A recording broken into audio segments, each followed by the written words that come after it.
नमस्कार दोस्तों, आप लोग को जोहार एग्जाम में स्वागत है दोस्तों। तो चलिए दोस्तों, आज हम लोग झारखंड महिला सुपरवाइजर होम साइंस का 100 क्वेश्चन का एक्सपेक्टेड क्वेश्चन करेंगे दोस्तों। जो आप लोग के ये क्वेश्चन सिलेबस के अकॉर्डिंग है दोस्तों। आप लोग को एग्जाम में इसी टाइप देखने के लिए आप लोग को जरूर मिलेगा दोस्तों, आप लोग को होम साइंस में। तो आप लोग को इसमें मोस्ट इंपॉर्टेंट क्वेश्चन है दोस्तों, जो आप लोग को लेडी सुपरवाइजर होम साइंस के लिए आप लोग बहुत ही हेल्पफुल रहेगा दोस्तों। तो चलिए दोस्तों, हम लोग स्टार्ट करते हैं। देखिए, पियाजे के अनुसार संज्ञानात्मक विकास के किस चरण में अमूर्त विचार की क्षमता विकसित होती है दोस्तों। तो संवेदी मोटर में, पूर्व संक्रियात्मक में, ठोस संक्रियात्मक में या औपचारिक संक्रियात्मक में। तो पियाजे के अनुसार संज्ञानात्मक विकास के किस चरण में अमूर्त विचार की क्षमता विकसित होता है दोस्तों। तो ये होता है औपचारिक संक्रियात्मक में होता है। किस में होता है? औपचारिक संक्रियात्मक में। आगे देखिए,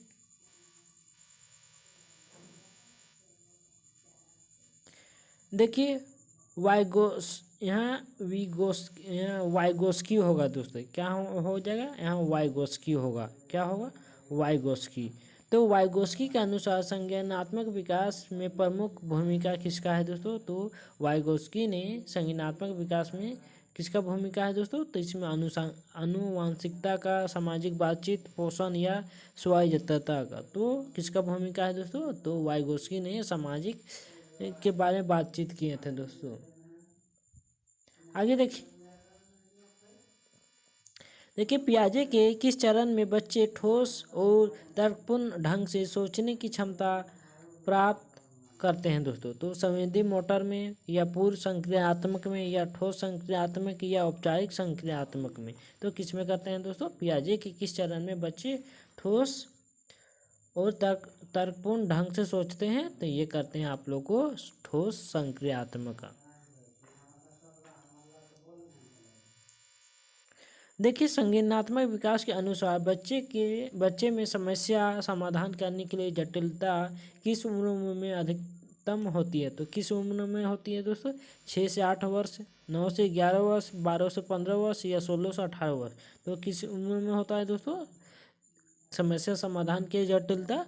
ये होता है आप लोग को 12 से 15 वर्ष में। आगे देखिए, क्या है बुद्धिमत्ता। कौन सा सिद्धांत जी और एस कारकों की अवधारणाओं पर आधारित है दोस्तों। तो स्पीयरमैन द्विकारक सिद्धांत पर, थॉर्नडाइक के बहुकारक सिद्धांत या गिलफोर्ड के त्रि-आयामी सिद्धांत या अस्टनबर्ग का त्रि-आयामी बुद्धि सिद्धांत। तो बुद्धिमत्ता का कौन सा सिद्धांत जी और एस कारकों से अवधारणाओं पर आधारित है दोस्तों। तो ये है आप लोग को स्पीयरमैन के द्विकारक सिद्धांत पर।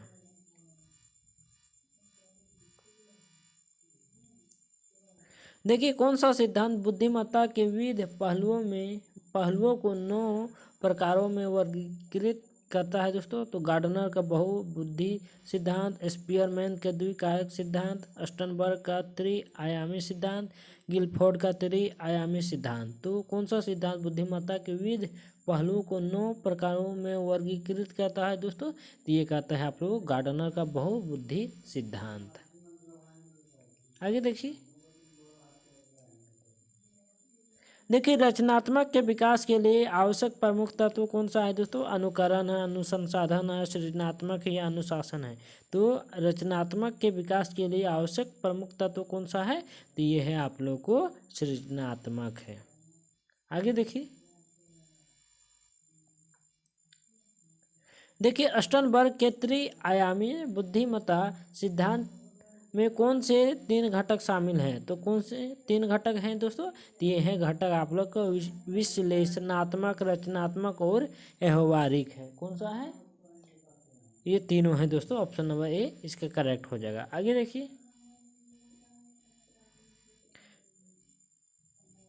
देखिए, कौन सा कारक रचनात्मक का सबसे महत्वपूर्ण पहलू है दोस्तों। तो कौन सा? मौलिकता, सटीकता, गति या विस्तार। तो कौन सा घटक है जो रचनात्मक का सबसे महत्वपूर्ण पहलू है दोस्तों। तो ये है आप लोग को मौलिकता। आगे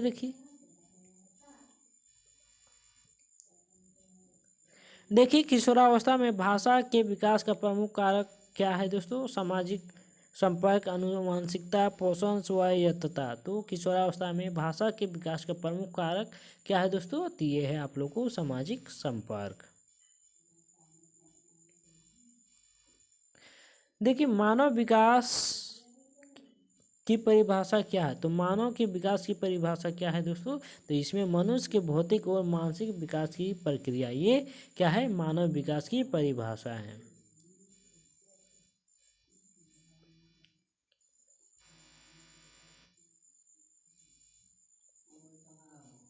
देखिए मानव के विकास में कौन कौन से आयाम शामिल है? तो मानव के विकास में कौन कौन सा आयाम शामिल है?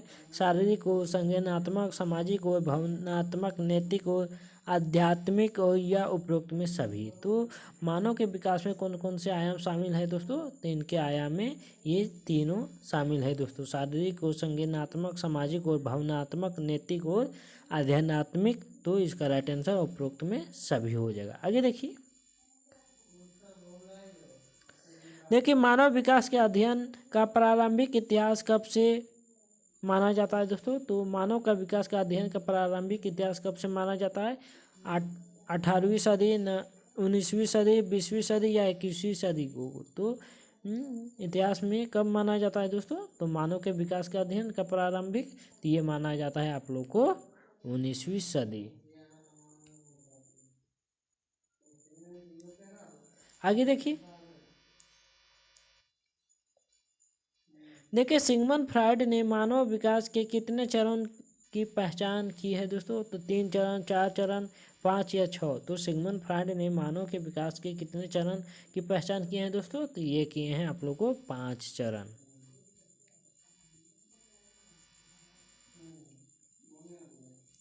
देखिए मानव के विकास का अंतर विषय अध्ययन किन किन क्षेत्रों को शामिल करता है दोस्तों? मनोवैज्ञानिक, समाजशास्त्र, जिला नहीं शिक्षा है या उपरोक्त में सभी। तो मानव के विकास का अंतर विषय अध्ययन में किन किन क्षेत्रों को शामिल करता है?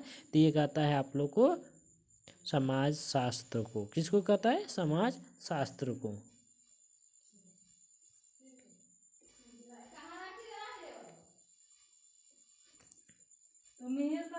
देखिए आगे क्या है, मानव के विकास में जैविक आयाम का अध्ययन किस विज्ञान के अंतर्गत आता है? तो रसायन विज्ञान, जीव विज्ञान या भौतिकी या भूविज्ञान में। तो मानव के विकास में जैविक आयाम का अध्ययन किस विज्ञान के अंतर्गत आता है? तो ये आता है आप लोग को जीव विज्ञान के अंतर्गत आता है।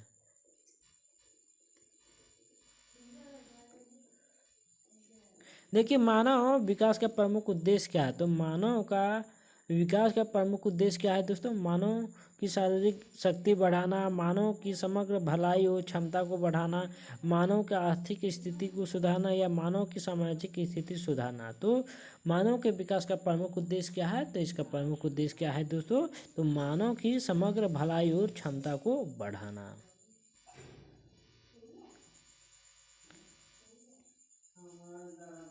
देखिए मानव के विकास के अध्ययन का समाज में क्या महत्व है? तो क्या महत्व है दोस्तों?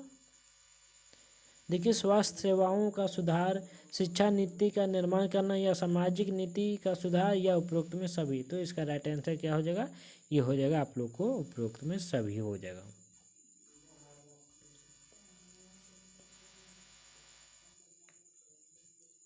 अब देखिए मानव के विकास में कौन कौन से चरण होते हैं? तो मानव के विकास में कौन कौन से चरण होते हैं? तो आप लोग मानव के विकास में देखे हुए कौन कौन सा? युवा अवस्था, देखिए क्या शिशु अवस्था, बाल्यावस्था, किशोरावस्था, युवावस्था, मध्यावस्था या वृद्धावस्था। तो इसका राइट आंसर क्या हो जाएगा दोस्तों? तो ये या केवल किशोरा और युवा अवस्था। तो इसमें क्या हो जाएगा? उपरोक्त में सभी। ये सभी क्या है? मानव विकास के चरण है दोस्तों। युवावस्था, मध्यावस्था, वृद्धावस्था, ये सब मानव विकास के चरण है। आगे देखिए,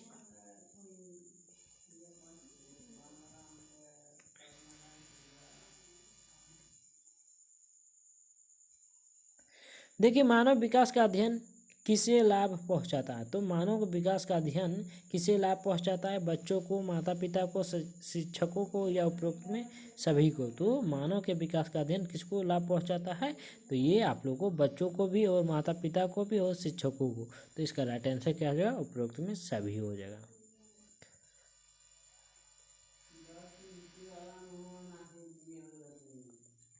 देखिए प्रिंट मीडिया में निम्नलिखित में कौन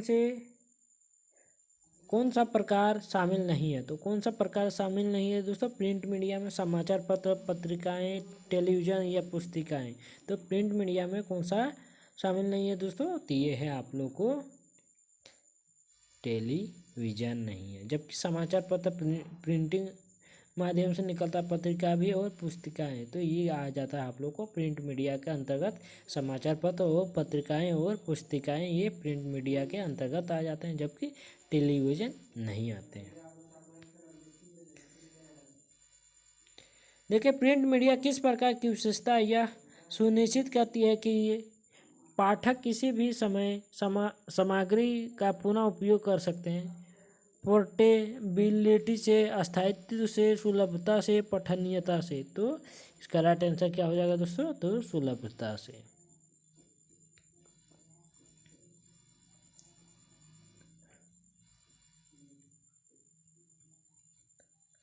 देखिए, प्रिंट मीडिया किस प्रकृति के कारण यह ग्रामीण क्षेत्रों में भी प्रभावी ढंग से पहुंच सकता है दोस्तों? टेलीविज़न ने डिजिटल पहुंच से, विस्तृत वितरण नेटवर्क से, उच्च लागत से या इमेजरी से। तो प्रिंट मीडिया किस प्रकृति के कारण यह ग्रामीण क्षेत्र में भी प्रभावी ढंग से पहुंच सकता है दोस्तों? तो ये किसके माध्यम से? तो विस्तृत वितरण नेटवर्क के द्वारा ये प्रिंट मीडिया पहुंच सकता है दोस्तों ग्रामीणों के क्षेत्र में। देखिए, निम्नलिखित में कौन सा प्रिंट मीडिया की पहुंच को प्रभावित करने वाला एक महत्वपूर्ण कारक है दोस्तों? तो कौन सा? इंटरनेट की गति, कागज की गुणवत्ता, प्रिंट रन की संख्या या सामग्री का डिजिटलीकरण। तो क्या होगा दोस्तों इसका राइट आंसर? तो ये हो जाएगा आप लोग को ऑप्शन नंबर इसका करेक्ट हो जाएगा। ये हो जाएगा प्रिंट रन की संख्या।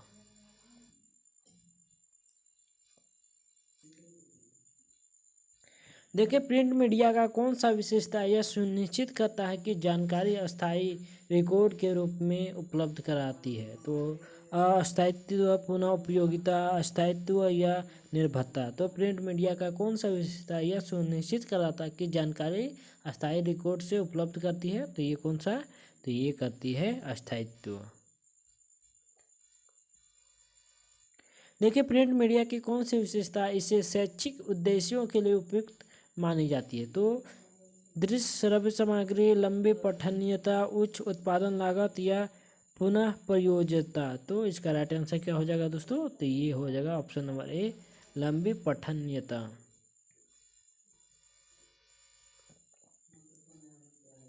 देखिए, प्रिंट मीडिया के निम्नलिखित में कौन सी विशेषता इसके विश्वसनीयता को मजबूत बनाती है दोस्तों? तो लाइव अपडेट, संपादकीय समीक्षा, इंटरैक्टिव सामग्री या तत्कालिकता। तो इसका राइट आंसर क्या हो जाएगा? ये हो जाएगा संपादकीय समीक्षा।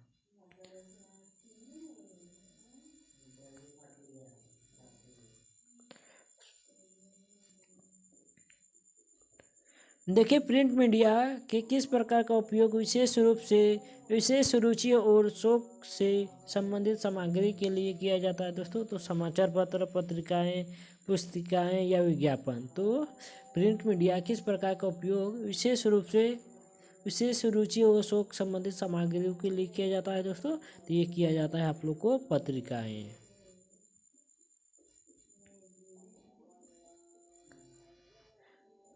देखिए, प्रिंट मीडिया में कौन सी विशेषता यह सुनिश्चित करती है कि यह उपयोगकर्ता को बिना किसी इंटरनेट कनेक्शन के भी सुलभ हो? तो डिजिटल फॉर्मेट, सापेक्ष स्थिरता, ऑफलाइन उपलब्धता। तो इसका राइट आंसर क्या होगा? ऑफलाइन उपलब्धता हो जाएगा।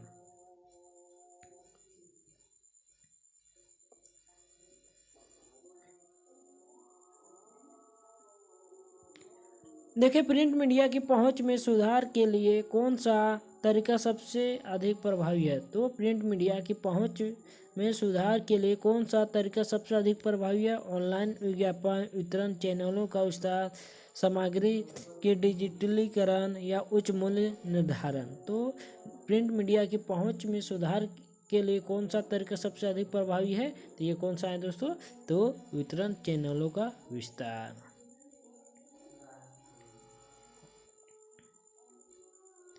देखिए समुदाय आउटरीच के उपयोगों में कौन सा सबसे प्रभावशाली है दोस्तों? तो व्यक्तिगत संपर्क, सांस्कृतिक कार्यक्रम, लेखनी संवाद या सभी वर्तमान में। तो इसका राइट आंसर क्या हो जाएगा? तो ये व्यक्तिगत संपर्क हो जाएगा। देखिए ऑडियो विजुअल सहायक रूप में सबसे अधिक उपयुक्त क्या है दोस्तों? स्लाइड्स, पेंटिंग्स, पुस्तक या सिनेमा। तो क्या है दोस्तों सबसे? तो ये है आप लोगों को स्लाइड्स।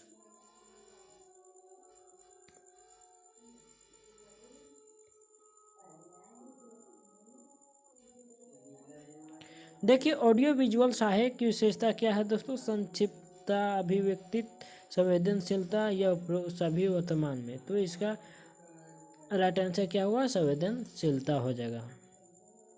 देखिए दोस्तों यहाँ वर्तमान की जगह सभी हो जाएगा, सभी उपरोक्त हो जाएगा, समझे?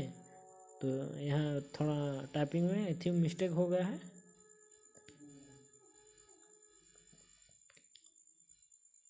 देखिए समुदाय आउटरीच के लिए सबसे अधिक उपयुक्त माध्यम क्या है दोस्तों? तो व्यक्तिगत संपर्क, लेखनी संवाद, विजुअल आवाज़ या वर्णन। तो इसका राइट आंसर क्या हो जाएगा? कि समुदाय आउटरीच के लिए सबसे अधिक उपयुक्त माध्यम क्या है? तो इसका सबसे उपयुक्त माध्यम है व्यक्तिगत संपर्क है।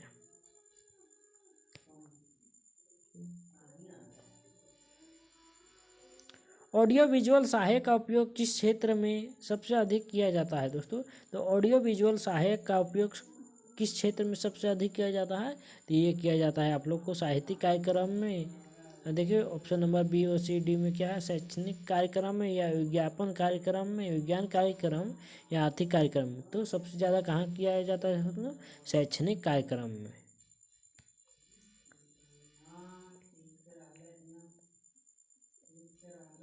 देखिए अंतर व्यक्तिगत संचार का मतलब क्या है? तो क्या मतलब है दोस्तों इसका? तो इसका मतलब है सोचना और विचार करना, इसका यही मेन मतलब है। आगे देखिए, संवादात्मक संवाद के लिए सही समझौते की दृष्टि से व्यक्तिगत विकास के चरणों में निम्नलिखित में कौन सा चरण विशेष रूप से संबंधित है दोस्तों? तो निश्चितीकरण, आवश्यकता, जीवन का विकास या विचारशीलता। तो इसका राइट आंसर क्या हो जाएगा? ये हो जाएगा आप लोग को जीवन का विकास हो जाएगा। आगे देखिए छोटे समूह संवाद में किस तरह के अपनी गतिविधियों को प्रबंधन करते हैं दोस्तों? स्थिति विशेषताएं, व्यक्तिगत समस्याएं या सामूहिक विचारशीलता या संवेदी विशेषताएं। तो इसका राइट आंसर क्या हो जाएगा? तो ये स्थिति विशेषताएं हो जाएगा।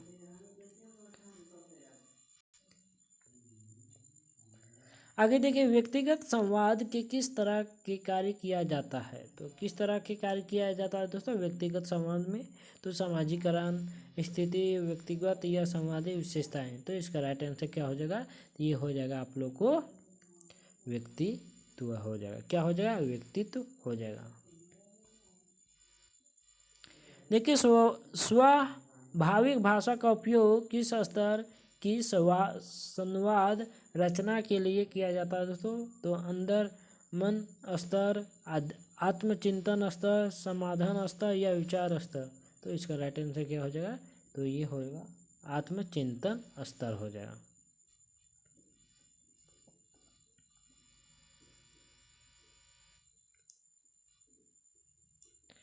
देखिए संबंध निर्माण के किस चरण में व्यक्ति अपनी प्रतिक्रियात्मकता को बढ़ाने के लिए संवैधानिक रूप से अभिव्यक्ति करते हैं? तो अभिप्रेरणा, समर्थन या सार्थकता या संवादना।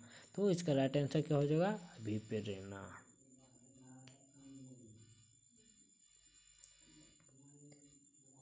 देखिए मानव संबंधों के किस चरण में साझेदारी और देखभाल की मांग होती है दोस्तों? तो संबंधों का आरंभ, संबंधों की विस्तार, संबंधों की गहराई, संबंधों की स्थिरता। तो इसका राइट आंसर क्या हो जाएगा दोस्तों? मानव संबंधों के किस चरण में साझेदारी और देखभाल की मांग होती है? तो ये होती है आप लोग को संबंधों की स्थिरता में।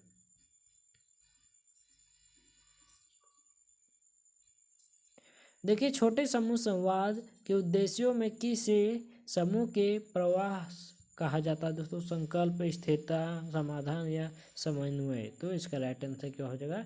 तो ये समन्वय हो जाएगा।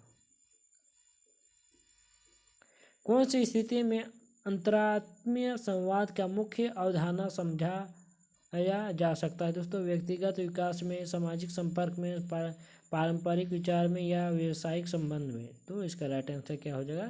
तो ये होगा व्यक्तिगत विकास में।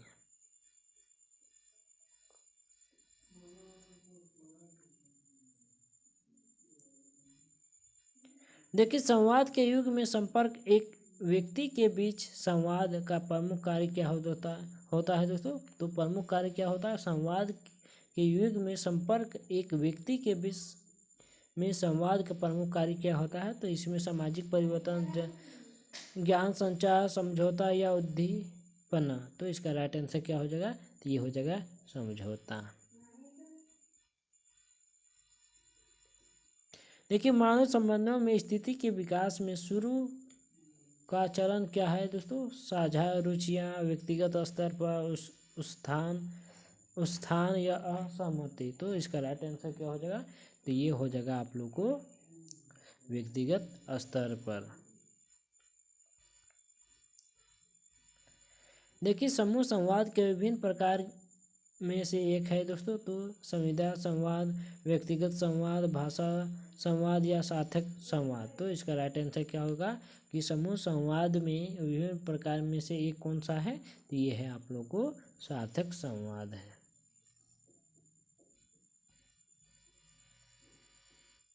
देखिए, प्रबंधन के उपाय में एक को विशेष स्थान देना जो सृजनात्मक विचार और समस्याओं के सृजन में लगे रहते हैं, उसे क्या कहते हैं दोस्तों? तो उसे क्या कहते हैं? विश्लेषणात्मक प्रबंधन या प्रबंधन की विधियां, वैचारिक प्रबंधन या समय विचार का प्रबंधन? तो क्या कहते हैं दोस्तों? तो वैचारिक प्रबंधन कहते हैं।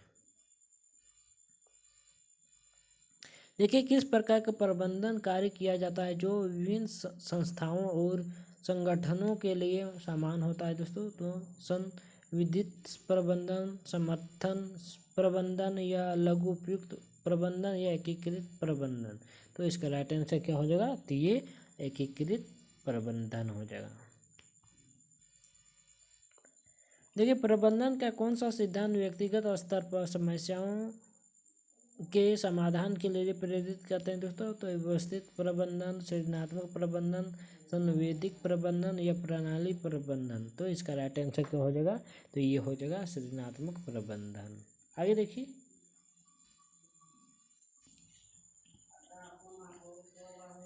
आप क्वेश्चन नेक्स्ट कि किस विधि में प्रबंधन का प्रमुख केंद्र बाजार की आवश्यकताओं के अनुसार उत्पादों के निर्माण और वितरण को निर्धारित करता है दोस्तों? तो पुरानी सोच का प्रबंधन, वैचारिक प्रबंधन, प्रणाली प्रबंधन या वैचारिक प्रबंधन? तो इसका राइट आंसर क्या हो जाएगा? तो ये हो जाएगा आप लोगों को करेक्ट आंसर इसका ऑप्शन नंबर सी, प्रणाली प्रबंधन। आगे देखिए,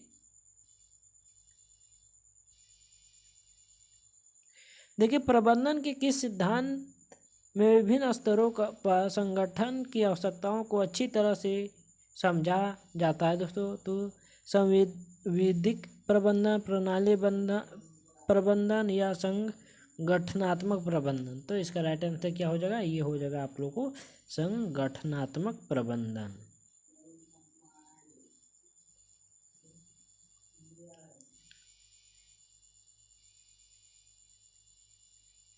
देखिए, थोड़ा लंबा क्वेश्चन है कि क्या है कि पारिवारिक संसाधन प्रबंधन का कोई निर्दिष्ट परिभाषा नहीं होती, क्योंकि यह विभिन्न संस्थाओं और परिसरों में भिन्न भिन्न रूपों में अपनाया जाता है। इस संदर्भ में सही कथन कौन सा है? तो यहाँ देखिए, इस कथन में इस ऑप्शन में कौन सा कथन सही है दोस्तों? तो इसमें देखिए, कथन ए में क्या है कि पारिवारिक संसाधन प्रबंधन का उपयोग सिर्फ उच्च प्रबंधन देने के लिए किया जाता है क्या?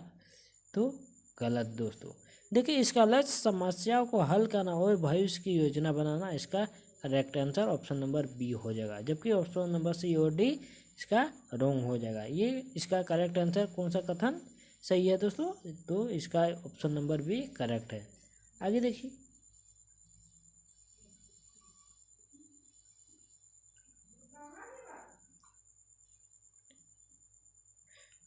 देखिए, पारिवारिक संसाधन प्रबंधन के तंत्र का प्रयोग बच्चों की शिक्षा, स्वास्थ्य, आराम और सामाजिक आधार सहित विभिन्न क्षेत्रों में किया जाता है। इस संदर्भ में कौन सा कथन सही है? तो कौन सा कथन सही है दोस्तों? तो इसमें देखिए क्या है, पारिवारिक संसाधन प्रबंधन सिर्फ वित्तीय दृष्टिकोण से संबंधित होता है। अब देखिए दूसरा में क्या है, यह व्यक्तिगत स्तर पर काम करता है और समाज के लिए निष्क्रिय होता है। तीसरा में क्या है, इसका उपयोग केवल सरकारी योजनाओं में होता है। या अब देखिए चौथा में क्या है, यह परिवार के समग्र प्रगति और कल्याण के महत्वपूर्ण भूमिका निभाता है। तो इसका राइट आंसर क्या हो जाएगा? तो यह है इसका सही कथन। तो यह परिवार के समग्र प्रगति और कल्याण में महत्वपूर्ण भूमिका निभाता है।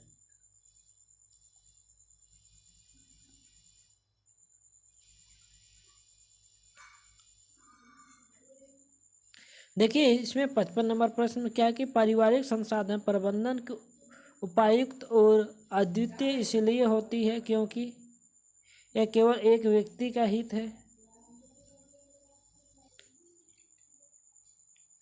देखिए इस क्वेश्चन में क्या है कि पारिवारिक संसाधन प्रबंधन की उपायुक्तता और अद्वितीय इसलिए होती है क्योंकि इसमें केवल एक व्यक्ति का हित होता है। इसका उपयोग केवल निजी स्तर पर होता है। इसका उपयोग समस्याओं को समाधान करने में किया जाता है।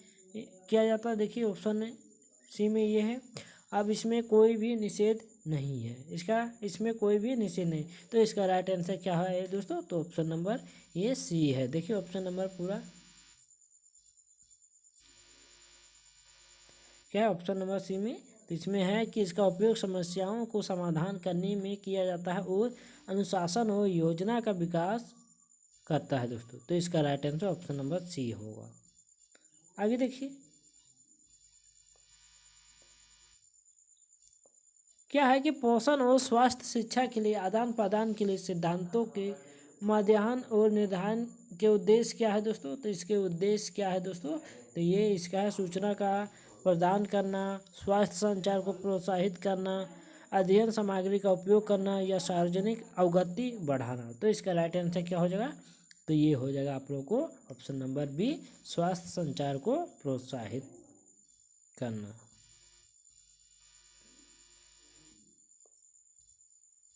अब देखिए पोषण और स्वास्थ्य शिक्षा के क्षेत्र के लिए महत्वपूर्ण सिद्धांत और स्कोप क्या है दोस्तों? तो इसके वयोम्य में शिक्षा और उत्तरदायित्व, स्वास्थ्य को बढ़ावा देना और रोकथाम, दैनिक स्वास्थ्य की जांच करना या स्वास्थ्य और पोषण के बारे में विश्वसनीय जानकारी प्रदान करना। तो इसका राइट आंसर क्या हो जाएगा? तो ये हो जाएगा आप लोग को।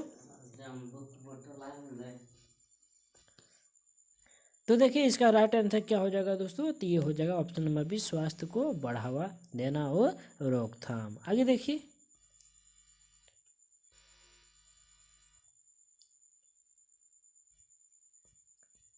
देखिए पोषण शिक्षा और प्रोत्साहन के लिए उद्देश्य क्या है दोस्तों? तो पोषण शिक्षा और प्रोत्साहन के लिए क्या उद्देश्य है? तो समग्र विकास प्रोत्साहन करना, सभी श्रेणियों में व्यापकता बढ़ाना, आम जनमानस को स्वास्थ्य के महत्व को समझाना या संकल्प लोगों की स्वास्थ्य को बढ़ाना। तो इसका राइट आंसर क्या हो जाएगा? तो ये हो जाएगा समग्र विकास को प्रोत्साहन करना।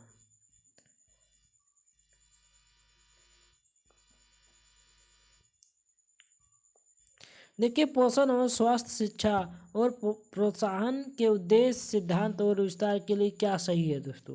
तो विश्वास सिद्धांत, स्वास्थ्य सिद्धांत, समुदाय के संकल्प या जीवन मूल्य। तो इसका राइट आंसर क्या है दोस्तों? तो ये होगा स्वास्थ्य सिद्धांत हो जाएगा।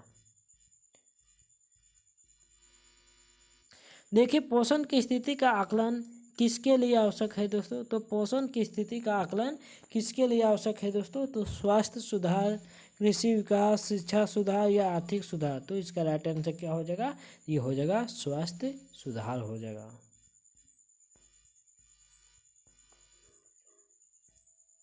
देखिए किस विधि से बच्चों की पोषण स्थिति का आकलन किया जाता है दोस्तों? तो वजन मापन से, लंबाई मापन से, आहार सर्वेक्षण से या उपरोक्त में सभी। तो इसका राइट आंसर क्या होगा दोस्तों कि किस विधि से बच्चों की पोषण की स्थिति का आकलन किया जाता है। तो ये कौन सा विधि है, तो ये आप लोग को वजन, तीनों विधि है, वजन का मापन भी, लंबाई भी और आहार सर्वेक्षण भी। तो इसका करेक्ट आंसर क्या हो जाएगा, उपरोक्त में सभी हो जाएगा। आगे देखिए बायोकेमिकल टेस्ट किसके लिए उपयोगी होते हैं। तो किसके लिए उपयोग है दोस्तों बायोकेमिकल टेस्ट। तो यहाँ देखिए क्या है, फर्स्ट ऑप्शन में शारीरिक गतिविधि मापने के लिए, आहार में पोषक तत्वों की मात्रा मापने के लिए, और सी में देखिए क्या है, शरीर के पोषक तत्वों की कमी को पता लगाने के लिए, और डी में क्या है, स्वास्थ्य समस्याओं को निदान करने के लिए। तो इसका राइट आंसर क्या होगा, तो ये हो जाएगा शरीर में पोषक तत्वों की कमी का पता लगाने के लिए।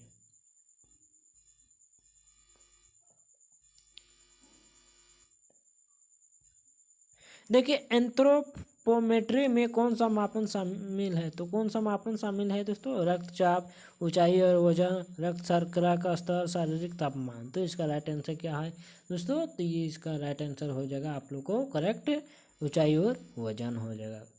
इसका ऊंचाई और वजन हो जाएगा। आगे देखिए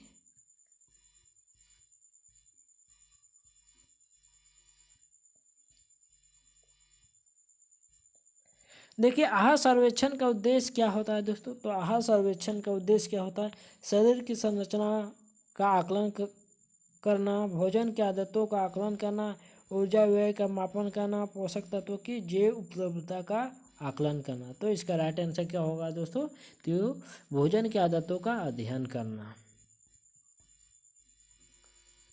कुपोषण के लक्षणों में से कौन सा लक्षण है दोस्तों, तो बालों का झड़ना, आँखों में पीलापन, हड्डियों की कमजोरी या उपरोक्त में सभी। तो कुपोषण के लक्षणों में कौन सा लक्षण है दोस्तों, तो इसमें है आप लोगों को कौन सा लक्षण दिखाई देने लगे कि बालों का झड़ना, उस जो कुपोषण से ग्रसित होगा वो उसका बाल भी झड़ने लगेगा, आँखों में पीलापन आने लगेगा और हड्डियों की कमजोरी होगा। तो वो समझ लिए कुपोषण के उनमें लक्षण दिख रहा है।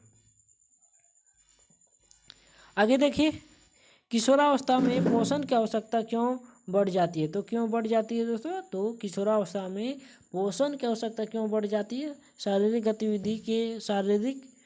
वृद्धि के कारण, मानसिक विकास के कारण, सामाजिक गतिविधियां के कारण या खेलकूद के कारण। तो किशोरावस्था में पोषण की आवश्यकता क्यों बढ़ जाती है, तो इन क्यों बढ़ जाती है, शारीरिक वृद्धि के कारण बढ़ जाता है।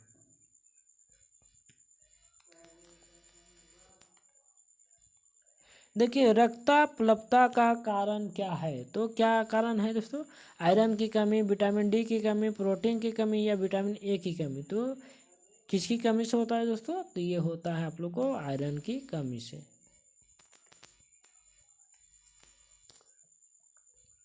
देखिए बाल विकास के लिए किस विटामिन की आवश्यकता होती है। तो बाल विकास के लिए किस विटामिन की सबसे ज़्यादा आवश्यकता होती है दोस्तों, तो ये विटामिन B12।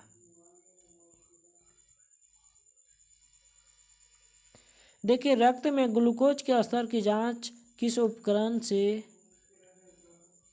की जाती है। तो थर्मामीटर, ग्लूकोमीटर से, बैरोमीटर या ऑक्सीमीटर से। तो किससे की जाती है दोस्तों, तो ये की जाती है आप लोग को ग्लूकोमीटर से।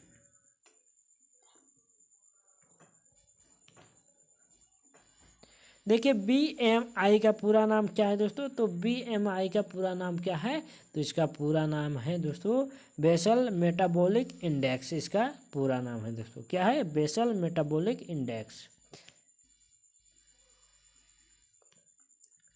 देखिए सार्वजनिक पोषण के अंतर्गत किसकी देख रेख में की जाती है दोस्तों। तो सार्वजनिक पोषण के अंतर्गत किसकी देख रेख में की जाती है दोस्तों, व्यक्तिगत फिटनेस, समाज और समुदाय की पोषण की स्थिति, निजी व्यायाम या मनोरंजन। तो सार्वजनिक पोषण के अंतर्गत किसकी देख रेख में की जाती है, तो ये की जाती है समाज और समुदाय की पोषण की स्थिति।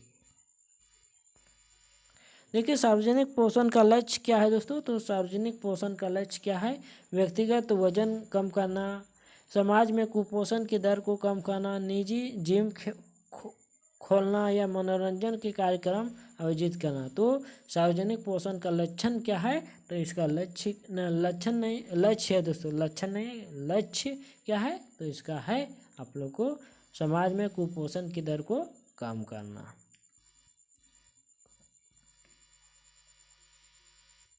देखिए, कुपोषण की रोकथाम के लिए सरकार द्वारा कौन सा कार्यक्रम चलाया जा रहा है? तो कौन सा कार्यक्रम? जनधन योजना, मिड डे मील योजना, डिजिटल इंडिया या स्वच्छ भारत अभियान। तो इसका राइट आंसर क्या हो जाएगा दोस्तों? ये हो जाएगा आप लोग का मिड डे मील योजना।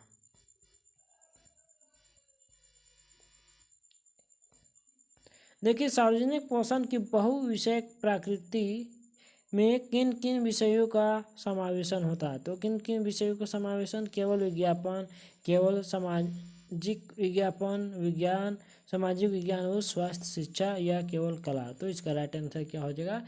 तो ये हो जाएगा विज्ञान, सामाजिक विज्ञान और स्वास्थ्य शिक्षा। देखिए, पोषण विषय के द्वारा किस प्रकार की नीतियाँ बनाई जाती है दोस्तों? तो किस प्रकार की नीतियाँ बनाई जाती है? तो व्यक्तिगत व्यायाम नीतियाँ, सार्वजनिक स्वास्थ्य नीतियाँ, व्यक्तिगत भोजन नीतियाँ या मनोरंजन नीतियाँ। तो इसका राइट आंसर क्या हो जाएगा? तो ये हो जाएगा सार्वजनिक स्वास्थ्य नीतियाँ।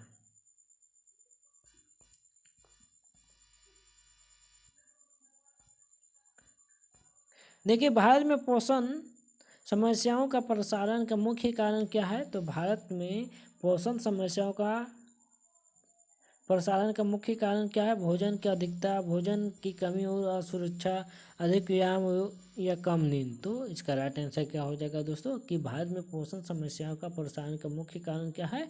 तो ये है मुख्य कारण भोजन की कमी और असुरक्षा के कारण। देखिए, कुपोषण में कौन कौन से लक्षण प्रमुख होते हैं? तो कौन कौन से? तो ऊर्जा की अधिकता, थकान, कमजोरी और वजन घटना, मनोविकार या मानसिक ताजगी। तो इसका राइट आंसर क्या होगा दोस्तों? ये हो जाएगा आप लोग को ऑप्शन नंबर बी, थकान और कमजोरी, वजन घटना।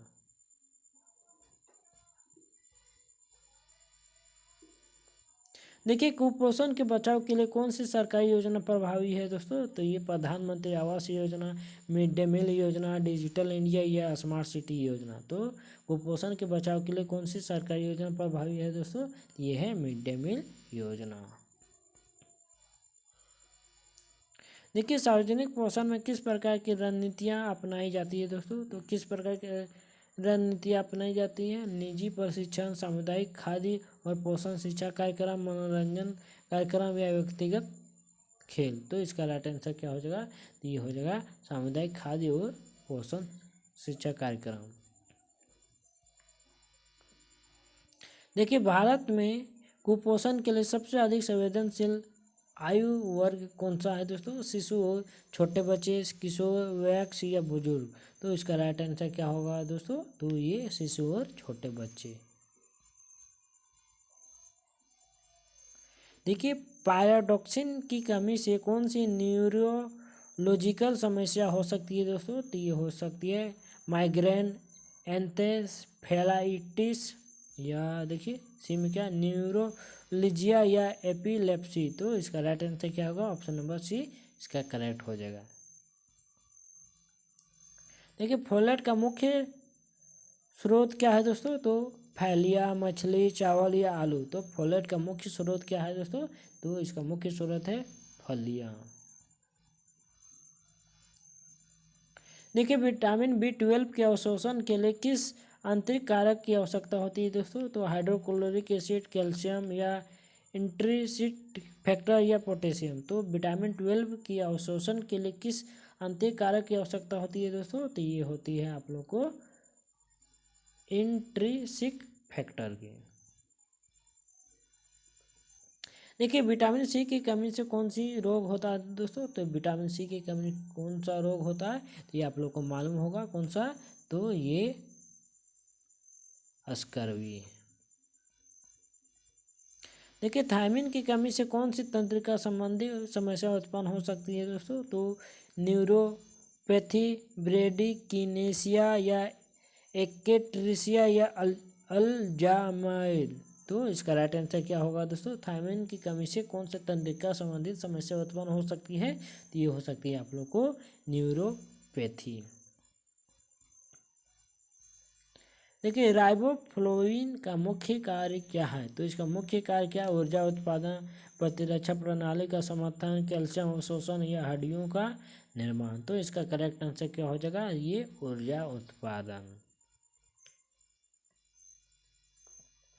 देखिए नियासिन की कमी से त्वचा पर कौन सी समस्या हो सकती है, तो फोड़े, पेलाग्रा, डर्मेटाइटिस या सोराइसिस। तो नियामिन की कमी से त्वचा का पर कौन सी समस्या हो सकता है दोस्तों, तो ये हो सकता है आप लोगों को पेलाग्रा डर्मेटाइटिस हो सकता है।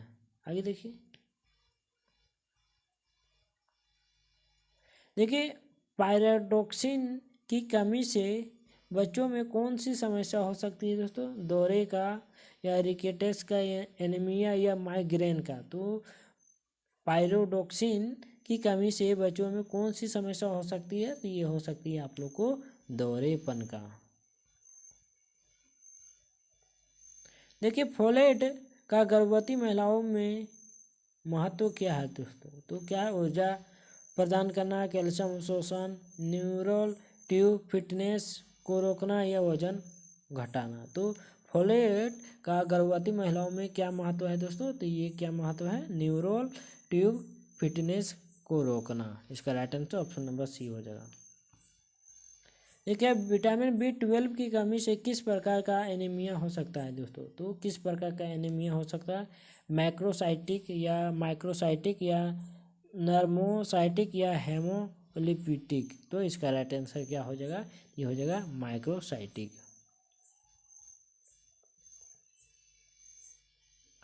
देखिए शुष्क पकाने के लिए लाभों में कौन सा सही है, तो पकाने के लिए कौन सा है दोस्तों, तो विटामिन और मिनरल की अधिक संरचना की संरचना का परिपूर्ण होना, पदार्थ की सुरक्षा और रसायन की प्राकृतिक गुणों की रक्षा, पदार्थ के असमान और त्वचा में अधिकतम प्राप्ति, कच्ची पदार्थों का उपयोग कम करना। तो इसका राइट आंसर क्या होगा दोस्तों, तो ये हो जाएगा आप लोग को ऑप्शन नंबर बी, पदार्थ की सुरक्षा और रसायन की प्राकृतिक गुणों की रक्षा।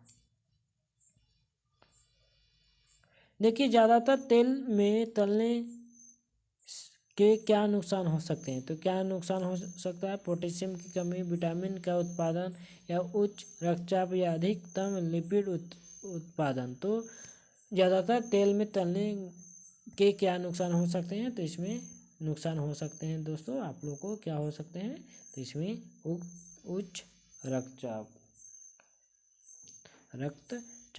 आगे देखिए गहरी तलने की विशेषताओं में कौन सी सही है, तो ऊर्जा के उत्पादन की क्षमता का विकास, भोजन में रुचि, विटामिन और मिनरल संशोधन या भोजन की सुरक्षा। तो गहरी तलने की विशेषता में कौन सी सही है दोस्तों, तो ये है आप लोग को भोजन की सुरक्षा होगा।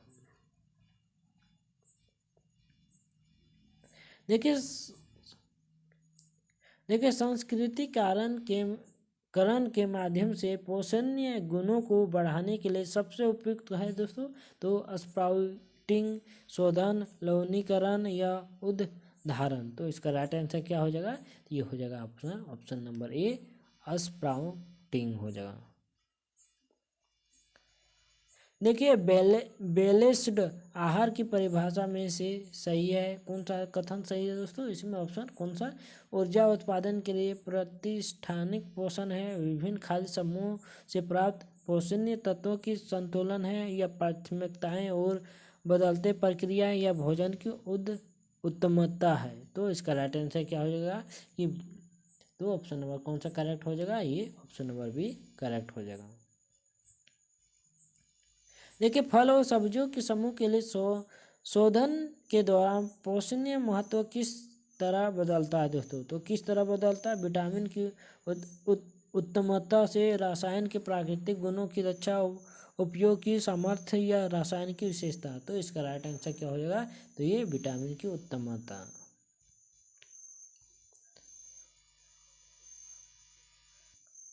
देखिए अंडे मांस पोषण समूह के लिए संरचना और रसायन की प्राकृतिक गुण को किस तरह संरचना को विशिष्टता मिलती है दोस्तों? ऊर्जा की उत्तमता, विटामिन की उत्पादन, अधिक रक्तचाप या अधिक लिपिड उत्पादन। तो इसका राइट आंसर क्या हो जाएगा? ये हो जाएगा आप लोग को विटामिन का उत्पादन। आगे